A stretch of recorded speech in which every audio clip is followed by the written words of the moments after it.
মাত্র খেলা শেষ হইল, ইকুয়েশনটা এখনো আমার জানা নেই।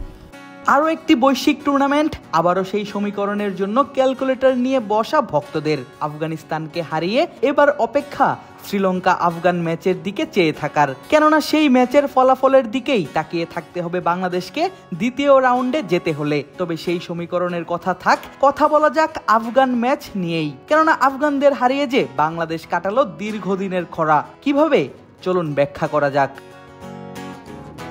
এখন অব্দি টি-20তে বাংলাদেশ আফগানদের বিপক্ষে মাঠে নেমেছে 13 বার। এর আগের 12 ম্যাচের মাত্র 5টিতে জিতেছিল বাংলাদেশ। তবে সেই সবগুলো জয়ই এসেছে বাংলাদেশের মাটিতে, মিরপুর, চট্টগ্রাম, সিলেটে। কখনো রাশিদ খানদের হারানো হয়নি বাংলাদেশের বাইরে বা বৈশ্বিক কোনো আসরে। এশিয়া কাপের গ্রুপ পর্বে নিজেদের শেষ ম্যাচে আফগানদের হারিয়ে সেই আক্ষেপটাই এবার ঘুচালো লিটন দাসের দল। ওয়ালটন এখন দেশের সীমানা পেরিয়ে পৌঁছে গিয়েছে 50টিরও বেশি দেশে। ওয়ালটন, ঘরে ঘরে, বিশ্বজুড়ে। আক্ষেপ ঘুচল আরও একটি। এর আগে দ্বিপাক্ষিক বা বৈশ্বিক টুর্নামেন্টে বাংলাদেশ বেশ অনেক টি-20 ম্যাচই খেলেছে সংযুক্ত আরব আমিরাতের মাটিতে, কিন্তু কখনো আইসিসির পূর্ণ সদস্য দলের বিপক্ষে পায়নি জয়ের দেখা। এবার আফগানিস্তানকে হারিয়ে ঘুচল সেই আক্ষেপটাও। প্রথমবারের মতো বাংলাদেশ হারালো পূর্ণ সদস্যের কোনো দলকে। আর তাই তো নেট রান রেট নয়, বরং আফগানিস্তানকে হারিয়েই যেন বেশি খুশি বাংলাদেশি ওপেনার তানজিদ তামিম।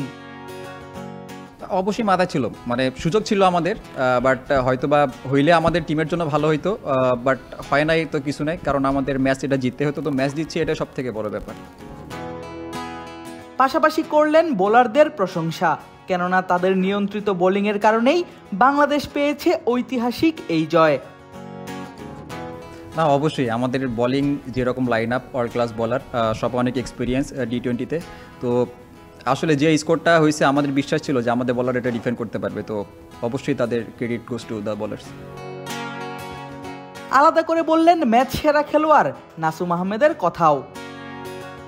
কেন, নাসুম ভাই এর আগেও যখন নেদারল্যান্ড সিরিজ ছিল, উনি কিন্তু এশিয়ায় আলাদা ম্যাচ হয়েছে। এটা দারুণ একটা মানে পজিটিভ জিনিস বলবো, যে উনি যখনই 11-এ আসেন তখনই নিজের বেস্টটা দিয়ে বল করা ট্রাই করে। আজকে প্রথমবার যেভাবে করছে, প্রথম 1-2 বারে কিন্তু মানে খেলাটা অনেক দিকে আমাদের দিকে আসছে। তবে ম্যাচ জিতেও দ্বিতীয় রাউন্ড নিশ্চিত নয় বাংলাদেশের। এবার চেয়ে থাকতে হবে শ্রীলঙ্কা এবং আফগানিস্তানের দিকে। আর দ্বিতীয় রাউন্ডে অবশ্যই যেতে চাইবে বাংলাদেশ, কেননা এশিয়া কাপের শিরোপাটাও যে এখনো অধরা টাইগারদের। আদিব আশরাফ, ক্রিক ফ্রেঞ্জি।